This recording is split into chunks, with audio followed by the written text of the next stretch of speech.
quick, when you hear the name Mary Todd Lincoln, what do you think? And I mean, aside from being the wife of Abraham Lincoln, do you think a little unhinged, a little, I don't know, too much? The first lady who was always making a scene? For 150 years, she's had this reputation. Volatile, histrionic, extravagant, overbearing. In her new biography of Mary Lincoln, Lois Romano says it's true. She could be all of those things. But she was also charismatic and politically astute. And Romano believes she was so important to Lincoln's rise that she doesn't believe he would have become president without her. And she says there's another word to describe Mary Lincoln: resilient. This was a woman who endured a traumatic childhood, the death of 3 of her 4 children, the assassination of her husband. But if that wasn't enough, 10 years later, her only surviving son took her to court. He wanted her declared insane and committed to a sanatorium. Romano says the hearing in a courtroom in downtown Chicago was an ambush. Mary has been a widow for 10 years, and she's become a little bit eccentric. And her son decides that she needs to be institutionalized. Among the reasons that he decides is that she's shopping too much. She has also, for the past decade since Lincoln's assassination, been seeing spiritualists. Another thing that drives her last living son just crazy. So he makes a decision that she has to be taken off the street. And he engineers a sham trial. He puts out a warrant for her arrest. He rounds up a bunch of doctors. He gets them all to say she's insane. The judge buys into this, and it's packed. There's 300 people in the room.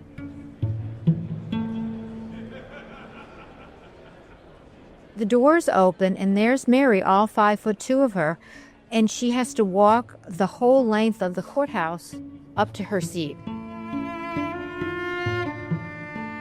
So they do their so-called trial, and the witnesses are the shopkeepers who sold her all these goods. Now all of a sudden are testifying that she looked insane when she came in and bought jewelry. She looked kind of crazy when she bought watches. But they took her money and sold her the goods. Then the next round of witnesses were the people in the hotel who said that she acted very peculiar. And she probably did act a little peculiar. She was on some medications and she was hallucinating a little bit. So she was acting a little oddly. And then we had her son testifying.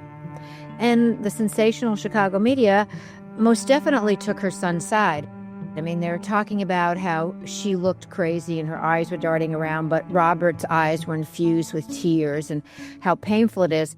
And Robert complained during the whole testimony that she shopped too much, that she was buying jewelry and she never wore jewelry. She was buying dresses and all she did was dressed in black. And he used the word heed. She wouldn't heed my wishes, like she was supposed to do that. And then you had the doctors testifying that she needed to be institutionalized. So there's 3 hours of this, and then they all retreat to deliberate, and they declare her insane in 10 minutes. And so Robert gets her committed to a sanitarium about an hour outside of Chicago.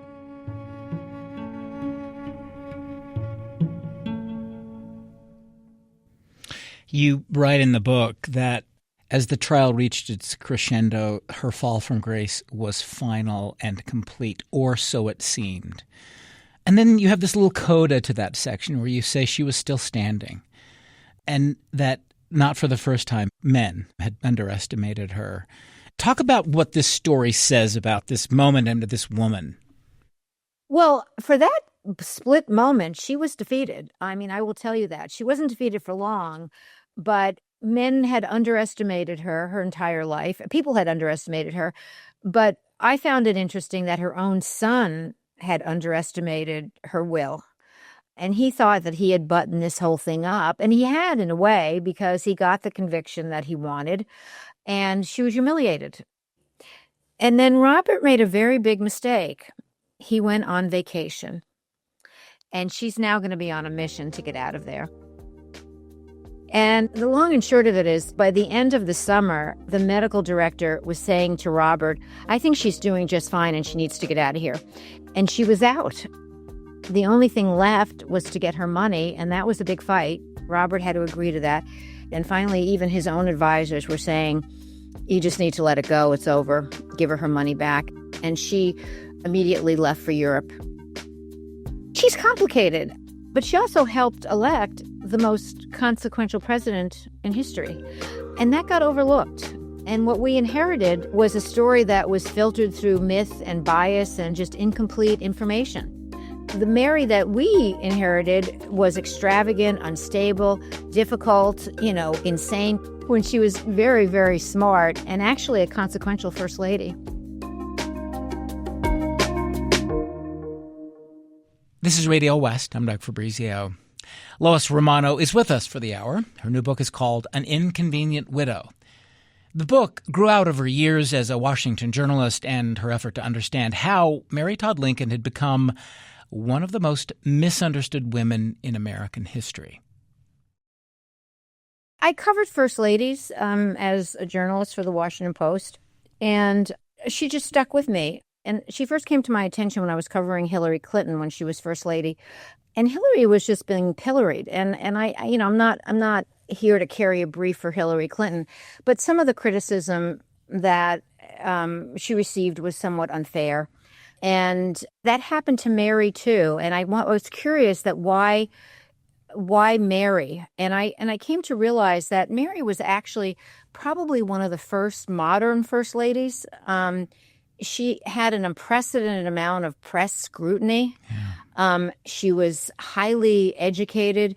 She was a very strong, powerful surrogate for Lincoln during the war. And I just thought, here is a guy who is an icon. And as I said, one of the most consequential presidents in history. He picked her. And so she couldn't have been that bad. That was sort of my thought. And what did we miss here? And I wanted to go back and take a look at that. And what made it challenging in a lot of ways was because there was a fixed image of her. Her image and her legacy was formed by, I like to say, three men. And it was distorted, and they were influential men. And so at that time, we didn't cover first ladies as much, so nobody really cared. So that story of her just being crazy and a drag on Lincoln and all these things, that just carried forward for 100 years. And those three men were her son, who got her labeled as insane, one of Lincoln's former law partners, a guy named William Herndon, and an associate justice of the Supreme Court named David Davis, who was also a crony of Lincoln's, who ended up being the executor of the estate. Yeah. And David Davis wouldn't release the estate.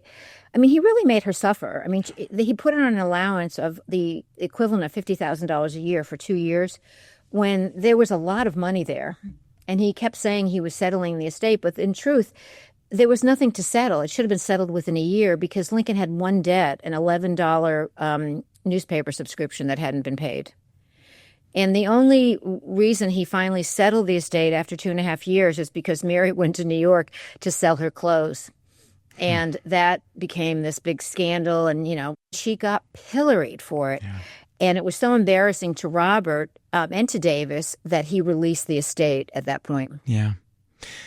Let's back up and talk about her upbringing, which I found, well, I can't say I knew that much about Mary Lincoln, beyond her relationship with Abraham Lincoln. But she grows up in the Athens of the West, Lexington, Kentucky, which used to be this kind of dingy frontier town. But, at the time, it's this sort of, this hub of commerce, as you describe it. And she is with this – she's born into this wealthy family. And beyond that, beyond the sort of, material affluence that they have, I think her education is really interesting. You write about how her father and her, stepmother were really progressive thinkers. They had a Mary Wollstonecraft book in the home. She was educated. She was thoughtful. She learns to speak French. Talk a little bit about that part of her life. All of what you just said and more. Lexington was an incredibly sophisticated community, and the Todds, her family, the Todds, were sort of the aristocracy of Lexington. By the time Mary was born, there were private schools, there were multiple churches, there were 4 or 5 newspapers, there was a university, there was a theater. Some of the streets were paved, and there were really nice shops. There were silver shops and haberdasheries and a French bakery that she would love to visit and speak to the proprietor in French. And her family was very well heeled. The Todds helped founded Kentucky, and they helped founded Lexington. So, and she kind of had this. It was a bifurcated upbringing, because on the one hand you had that, but then on the other hand, her mom died in childbirth when Mary was 6 years old. And that was traumatic. She was the 4th of 5 kids. And her father left the house right away to work and to also try to find a wife to take care of these kids.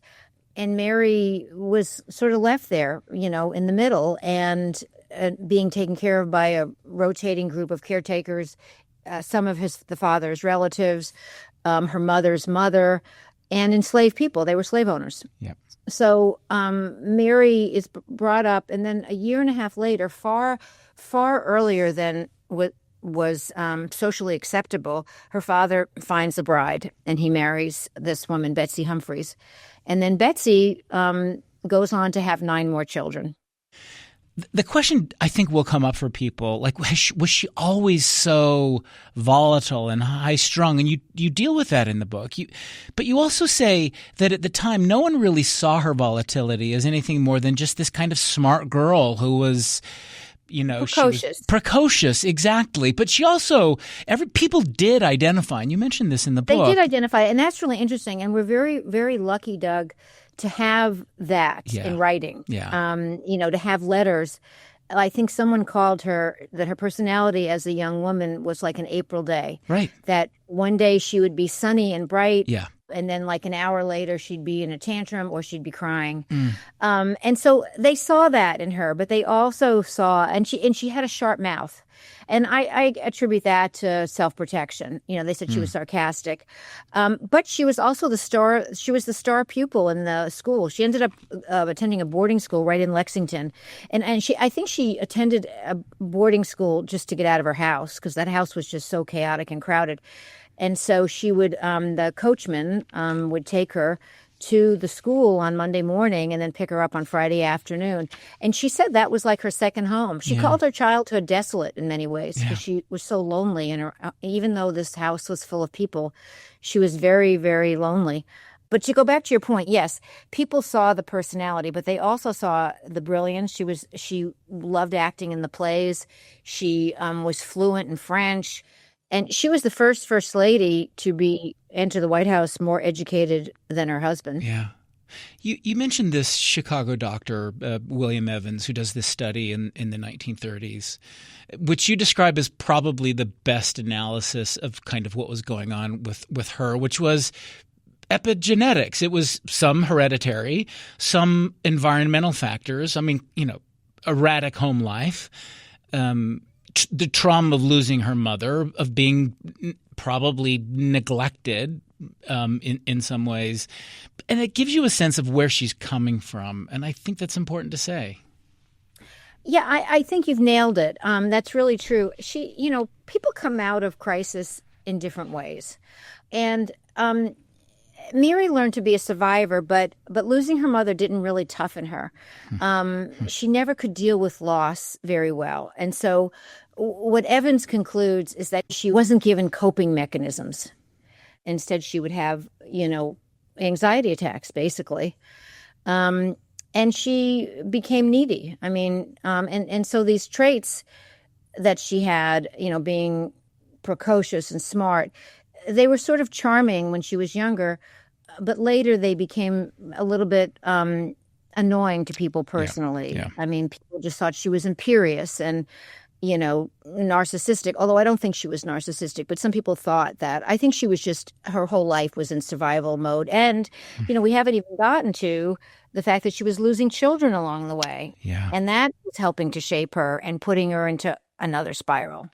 You mentioned that there were these questions when the Civil War is raging, when her husband is president, of course, about where her alliances were with the South or with the North. Say a little bit about her relationship with slavery. You mentioned her father owned a number of enslaved people. They romanticized those relationships. She did romanticize slavery a little bit, but they treated their enslaved people well. But Mary's young, right? So she doesn't understand that. She thinks these people want to be there. Like, she can't imagine that they'd want to leave. And they're part of her household, and they raised her. Yeah. And so at one point she says, I don't think, Mammy Sally would want to leave us. And she doesn't quite understand that they don't have a choice. And she definitely was not pro-slavery. But she didn't, I think in her youth, she didn't know enough about it to be anti-slavery.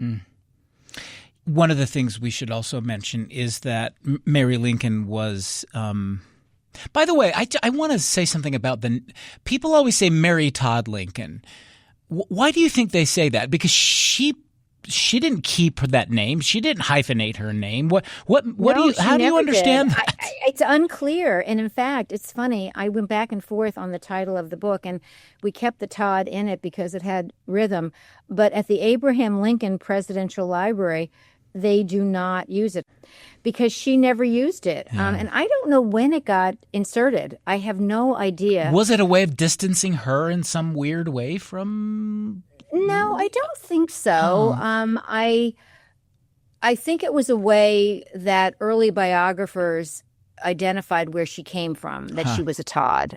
Well, I think the Todds, that's a good segue into something I wanted to ask you about, which was that she was politically sophisticated before she meets Abraham Lincoln. I mean, she grows up inside one of Kentucky's most sort of politically influential families. She develops this, it seems like you kind of portray this sophisticated understanding of political personalities and elections and public opinion, which seemed unique for women who were excluded from formal politics of that time. Well, and this she has her father to thank. I mean, her father, had a beautiful home on Main Street that still stands and is a museum, and influential people would come through there. Powerful politicians, if they were visiting, would come through there, and bankers and merchants. And they discussed the issues of the day. And Henry Clay was a family friend. And at that time, Henry Clay was a pretty hot politician. I mean, he had run for president 3 or 4 times. He had been Speaker of the House. He was Secretary of State. I mean, he was a prominent political player and a Whig. And so she would be invited for dessert. The kids, anybody who wanted to come could come. And so she became a very sophisticated political operative. Lois Romano. We're talking about her book. It's called An Inconvenient Widow, The Torment, Trial, and Triumph of Mary Todd Lincoln. We'll take a break. Come back in a moment. You're listening to Radio West.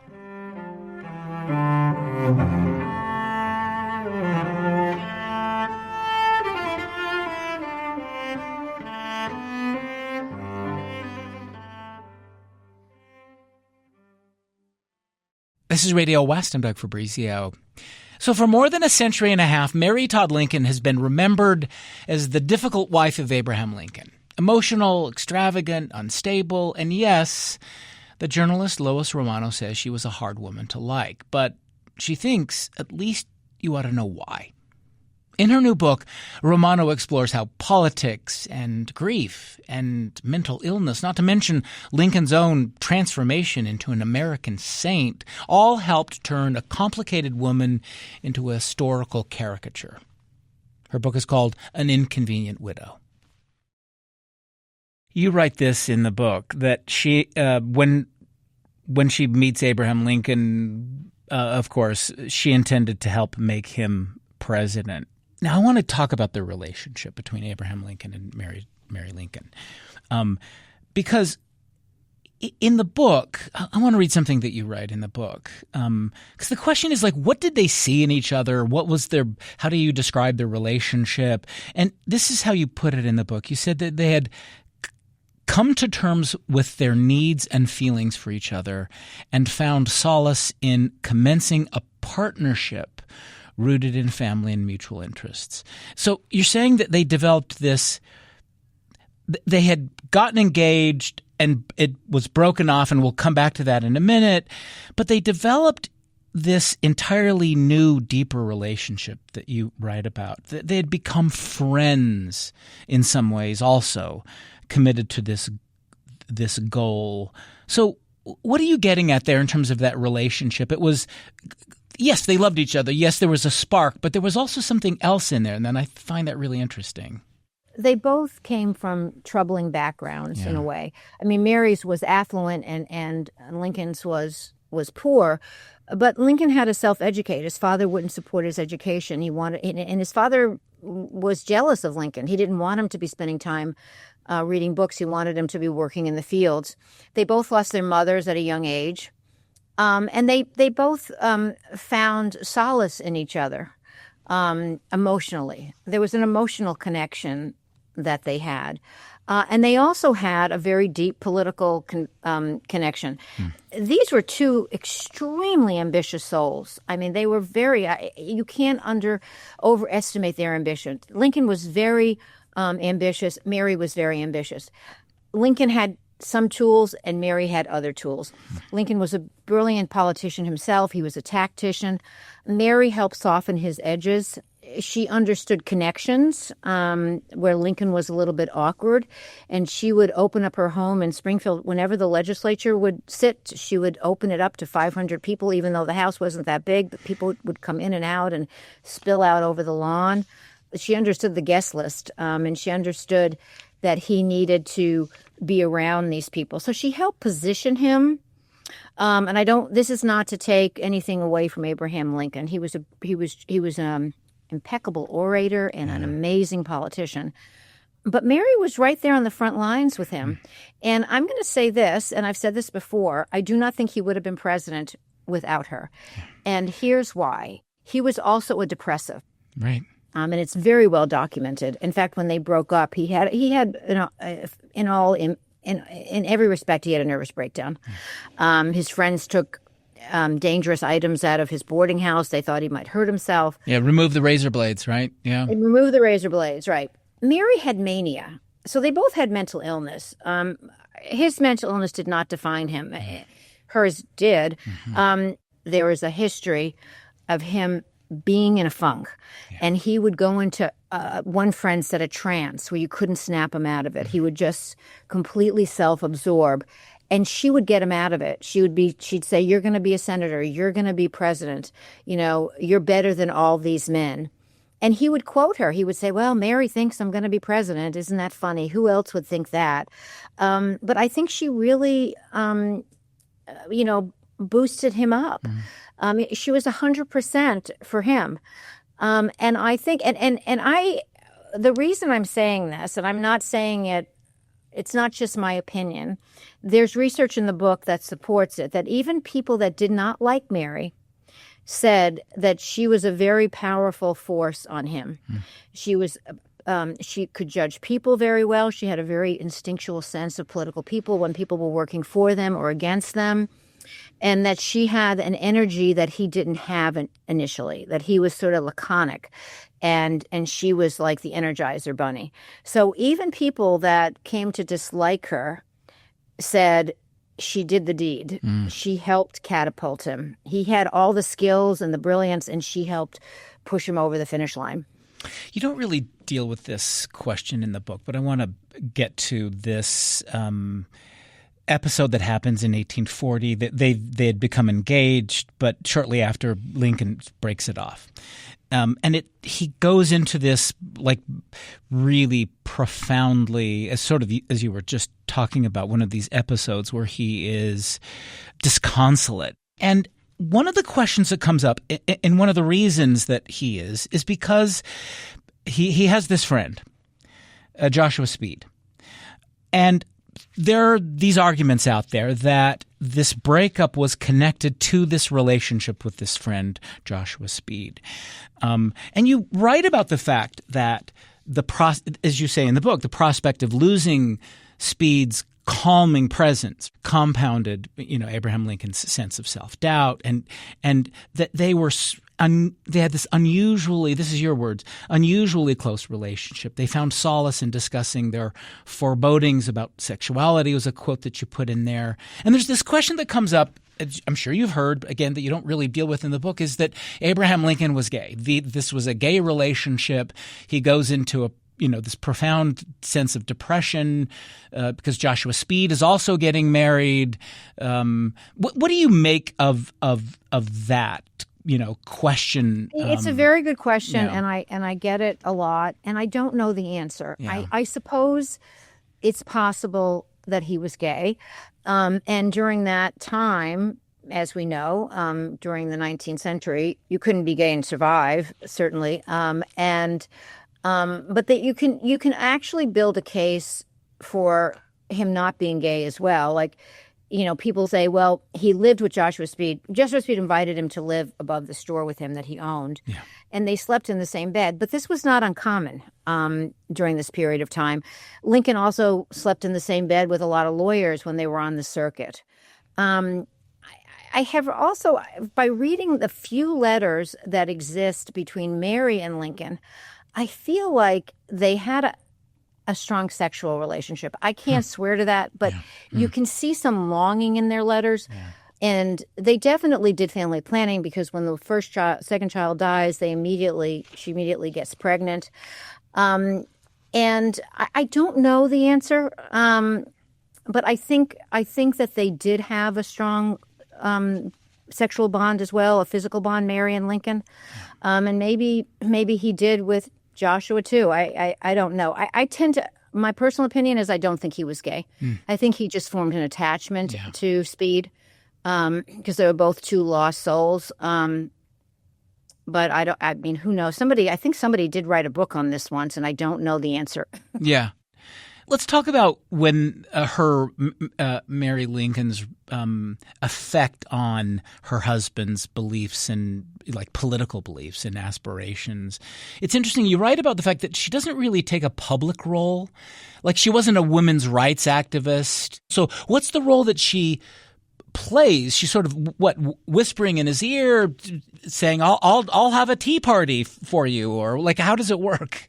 Well, there's policy and there's politics, right? Yeah. And I didn't take her as a policy person. She was a very shrewd political operator, and I think his politics were her politics. So whatever he believed, she believed 100%. Mm-hmm. He wanted to preserve the Union. She wanted to preserve the Union. So I think she saw her role as protecting him politically. For example, she was opposed to him appointing William Seward Secretary of State because she said he will take credit for everything you do.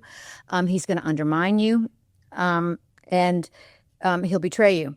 And Lincoln, I think, knew that as well. But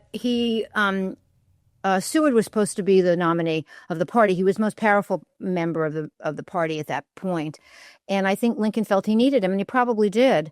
But everything Mary predicted turned out to be true in the first 3 months. Seward tried to undermine Lincoln. He wrote Lincoln a memo that basically said, you don't have a foreign policy, you don't have a domestic policy. Why don't you just go out and be a figurehead and I'll run the government? So Mary just had his number. She also understood this about Simon Chase, who became the Treasury Secretary. And Lincoln at one point says to her, Mary, if I was to listen to you, I wouldn't even have a cabinet because you don't like any of these people. Well, fast forward 4 years later, and Simon Chase is quietly trying to run for president against Lincoln. So she had a very good intuitive sense. She was also a voracious newspaper reader. And she socialized a lot. So she was out there with the gossip, listening, her nose to the grindstone. I mean, she knew everything that was happening. So I think in those ways, she was able to help him. I think that he did listen to her. I don't think that he took all of her advice. I think he welcomed what she was saying, but I think Lincoln was pretty strong. I think he did whatever he made all the decisions. So anybody that suggests otherwise, but I think he appreciated Mary's insights and political acumen. You say in the book that Mary Lincoln's conflicted legacy was most negatively influenced by you mentioned three men before, but one in particular, William Herndon. I wanted to come back to that. You say in the 1840s this marks the beginning of this sort of strange, poisonous odyssey, and that they took an instant dislike to each other. How do you understand that his antipathy toward Mary Lincoln? I think it starts with her antipathy. I think she doesn't like him from the get-go. Huh. And she thinks that she doesn't understand. Lincoln could have, at that point in his career, he could have chosen anybody to be his law partner. He was making a name for himself, traveling the circuit. And he chooses a guy who had just been, a young student or an intern in his office. He was also a drunk. Herndon was a drunk. And Mary just thought he was also an abolitionist, and that was not a good place to be at that time. And Mary just thought that he was could be harmful to Lincoln. And once Lincoln had to bail him out of jail, and she refused for being drunk, and she refused to invite him to her home for dinner. And I think that's what triggered everything. And he just couldn't stand her. And other people would get invited to dinner. A new clerk would come through the office, and that young man would get invited to dinner. Not only would he get invited to dinner, Mary would ask him, this other young man, if he would escort her to parties when Lincoln was out of town, of course, with Lincoln's permission. And if you read through all of Herndon's letters, and it's all about that she rejected him. Like he's always talking about her dinner parties and how she only invites the aristocracy. And then he would create these stories about how after the dinner party she would yell at Lincoln till he left the house. And how would he know that? Because he wasn't at the dinner parties. And that Lincoln would show up in the office early in the morning to get away from her. And we have no idea that's why Lincoln showed up early in the morning, except that he was sort of a loner and moody.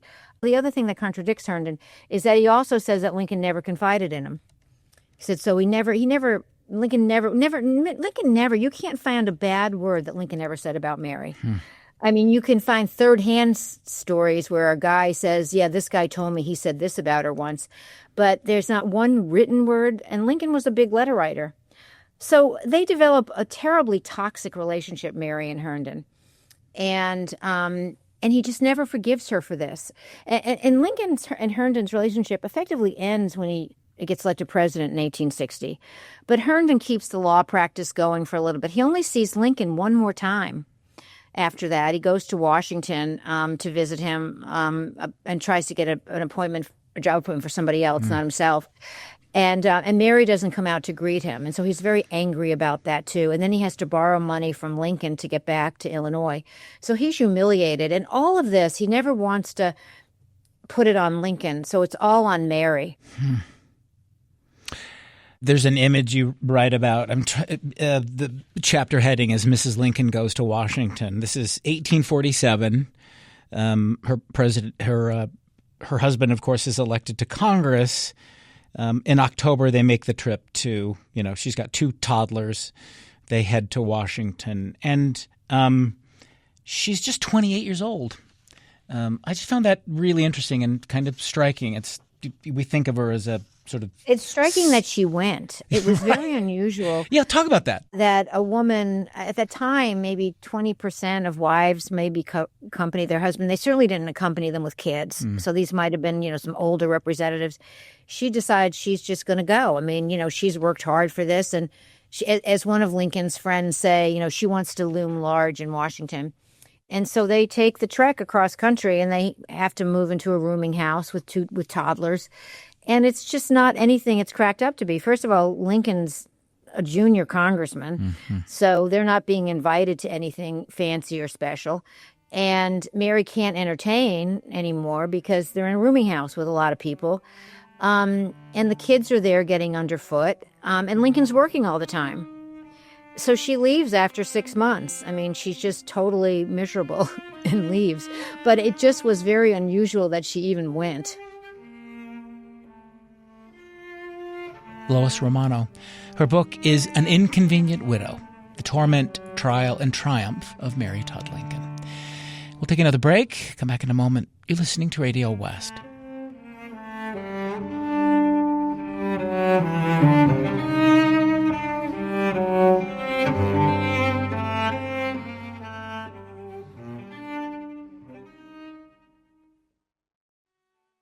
This is Radio West. I'm Doug Fabrizio.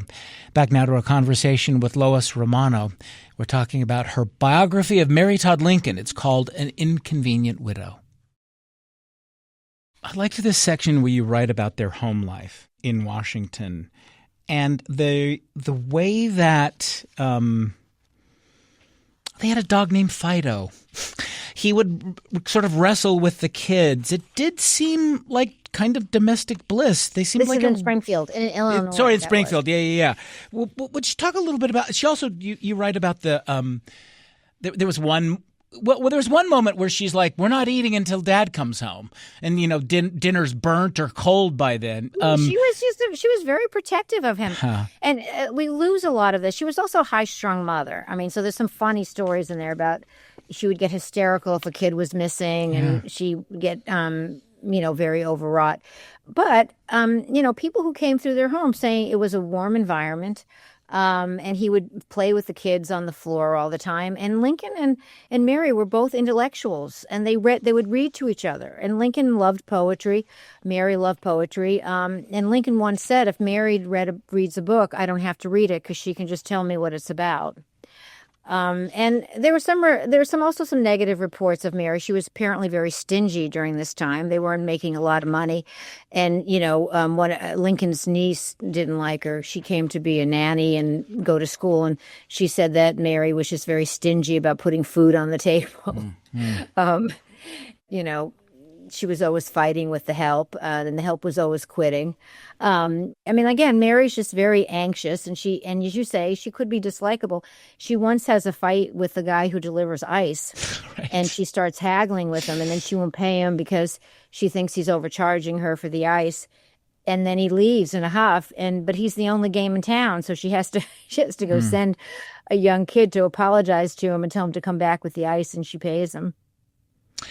What have you learned about her, her affection for, if not obsession with shopping? It's one of the things that comes up a lot when people are thinking about her, but she loved to shop. I mean, later she had her own money to do it, and why people were keeping her from it when she could afford it, that was like her son, is interesting. But what do you make of that? Okay, I think she had a shopping addiction, and I'm not going to color that any other way. Yeah. However, let's step back for a second and think about it as sort of the intersection of psychology, politics, ambition, and grief, okay? So she gets to the White House, and it's a mess. It's run down. Rats are running all around the place. The wallpaper's peeled. Every White House gets money to be renovated, and she was no exception. So she goes out and shops. Where she makes a mistake is that she's not discreet about it. She's shopping, and she overran the budget. Again, not unusual. People put it in another part of the appropriations bill. But she bought a lot of stuff and high-end stuff when the country was going to war and the Treasury was running out of money. So the juxtaposition of that was not good optics. But the other things that were going on is that she's like visiting encampments. She's going to factories that are making uniforms. She's going to the front lines. She went to an abolitionist church in Brooklyn, New York, which would have been unheard of before then. But she gets no credit for any of that. So the initial shopping, I think, was somewhat justified. She didn't understand the optics. Later, it becomes more to fulfill a need. As she's experiencing losses and she's insecure, she likes going into the stores when he's president, and she's buying everything on credit. Everybody's fawning all over her. And, the bills are going to come. This is when she's shopping personally. She's buying gowns, and she's running up a lot of debt. But she likes that everybody is fawning on her, and she's buying beautiful dresses and fabrics, and by the time he dies, she's in debt. Now, to her credit, she did figure out a way to pay it off. So she somewhat corrected the error. As she's getting older, she does have some money, and she's still shopping, but you can see it at that point as really just filling an emptiness. She's walking into stores, and she's buying stuff for her kids, too. She's buying stuff for Robert and her grandchildren, but she's also filling a need. I mean, she's going into stores, and she's buying things she doesn't need. She's buying curtains, and she doesn't have a house. She's buying jewelry, and she stopped wearing jewelry. So she definitely had a disorder, but we didn't understand it back then. We do understand it now, and I can't remember what it's called. I say what it's called. It's a compulsive disorder. Yeah. But she had a lot of compulsions, and one of them was the shopping. A lot of Mary Lincoln's behavior seems to have been triggered, and we were talking about this before, by trauma and the many, many losses in her life, including 3 out of her 4 sons. So let's talk a little bit about, after the death of Willie, this is in 1862, she turns to, I think this is the point where she turns to spiritualism. I mean, that's when we find out about it, whether she was dabbling in it, but that's when it becomes, I think Elizabeth Keckley, her seamstress, tells her, and other people, and she finds a merry band of people in D.C. who believe in this, and this was not unusual during the Civil War. As you know, we lost 700,000 men, maybe 750, and the bodies were never found. A lot of them, like people weren't able to bury their loved ones, and so this was a very big thing. Finding mediums and trying to contact, your loved ones. And Lincoln went to a couple of these seances. Those people who write about Lincoln, a lot of the male scholars, they don't believe that Lincoln believed it. They believed he was curious and he was humoring her. I'm not so sure. I mean, Lincoln himself said he was superstitious. And he might have been, curious, but also wanting to know what was there. He lost these children too. Yeah. I just think it's interesting the way, the difference in the way people are portraying his behavior and her behavior. She is seen as hysterical for her mental health issues. He's seen as being, depressed. She's called superstitious and sort of wonky for looking for these spiritualists. He seems to have a similar kind of sensibility, but he doesn't get the same kind of reputation for it. You see this a lot in the story. There's a double standard in mental illness, and in the 19th century, with men, it was just, they're under stress, they'll be fine. It's a sign of their sensitivity, their empathy. Yeah. And with women, they're insane. And so he was not judged by his mental illness, but she was judged by hers. I mean, she should have never been declared insane. I mean, she probably had a myriad of mental illnesses but all of them could have been treated, all of them. And the most pronounced one was anxiety. And some believe she was bipolar, but that would have, there's some anxiety and mania in that too. But there was unquestionably a double standard on mental illness. I want to go to the evening when Abraham Lincoln is assassinated. Another moment clearly of trauma. She's basically holding his hand when he's killed. But the way this story plays out, the way she is excluded from these last moments of her husband's life, they come and tell her he's died. She doesn't get a chance to go in and be with the men who were gathered there as they pray over the dying and then dead body of Abraham Lincoln. Can you sort of take us through that evening? Now, she's upset. That's sort of complicating what's happening here. She is really distraught. Talk about that evening. It was a metaphor for the following 17 years. I mean, every man in Washington who was, prominent went by that bedside, but yet she only went in once an hour. And in fact, when they first bring him in and he's being treated and she's standing in the doorway, they ask her to leave. It's very tragic. And at one point she goes in at the end of his life, like at 7 a.m, and she faints. And Secretary Stanton says, "Get her out of here." Yeah. And then when he passes, they don't come and get her. which is really, I mean, to me, that was the biggest travesty. And that aided her for a long time, that she didn't get to say goodbye. I mean, she was a very religious woman, a pious woman. They should have invited her in for the prayer. And when she asked the minister, "Why didn't you tell me?" he said, "Well, people thought it was for the best that you didn't come in." How do you describe talk about the year after Abraham Lincoln is killed? She stays in the White House with President Johnson's, permission for, I think, 5 to 6 weeks. Some people said she just sort of was staying too long. She doesn't really have a place to go in many ways. She doesn't have access to her husband's estate, not for quite a while. You were mentioning. Talk about this part of her life. I mean, she's lost. I mean, they're trying to get her to go back to the house in Springfield, and she doesn't want to go because she has bad memories there.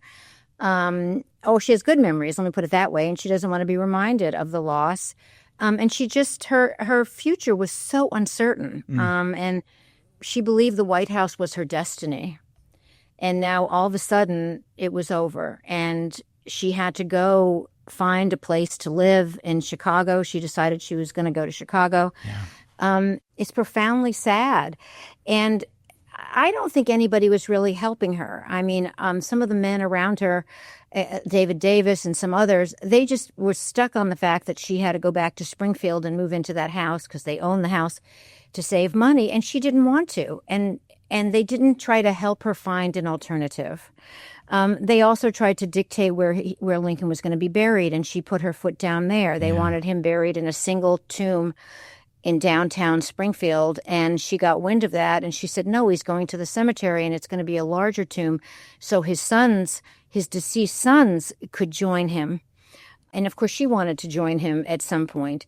And she had to fight tooth and nail for that. And it ended up harming her reputation further. But she was right. She had every right to demand where he be buried. And she said in one letter to the governor, it will be a place that's visited for the rest of eternity. Globally, people will come.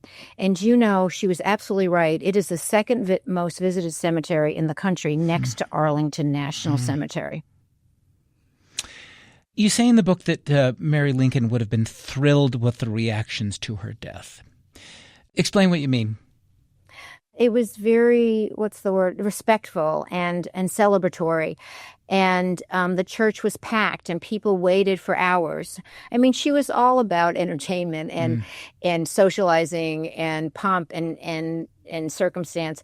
And she would have loved the flowers. Thousands of flowers were brought in from Chicago, and they were formed in the image of a gate, and she was going to go through the gate to meet Lincoln, and there were wonderful speakers and highly prominent people in the community were pallbearers. I will say that one of the things that didn't happen that's worth noting is that her son didn't speak, and he wasn't a pallbearer. Yeah. And I always found that fascinating, that he could have chosen to speak and to say something nice about his mother, and he chose not to. Where is her reputation now? Actually, let me ask it this way. What would it take to rethink Mary Lincoln or to change people's perception of it? I mean, besides the book like this, of course, which I think you're doing, but what's it going to take for people to get a deeper sense of who that woman was? I mean, it's hard to say because this has been so ingrained, but I feel like people like myself are doing their part. We get out there, and I was expecting more pushback on my narrative, and I have not gotten that. I've gotten enormous support from scholars. And so I think just getting the word out, I'm being invited to speak at prominent Lincoln repositories like the Abraham Lincoln Library. And so I think scholars are welcoming this new look. And I think what it takes is to just sort of present a new history and have people absorb it and get it in the history book so people understand it. Lois Romano, thank you very much. Thank you. Lois Romano. Her book is An Inconvenient Widow, The Torment, Trial, and Triumph of Mary Todd Lincoln. Radio West is a production of KUER. You can subscribe to the show wherever you get your podcasts. We're on Instagram at Radio West, on YouTube at KUER 90.1. Our email address is radiowest@kuer.org. Our intern is Aidan Oneida. The program is produced by Tim Slover. I'm Doug Fabrizio.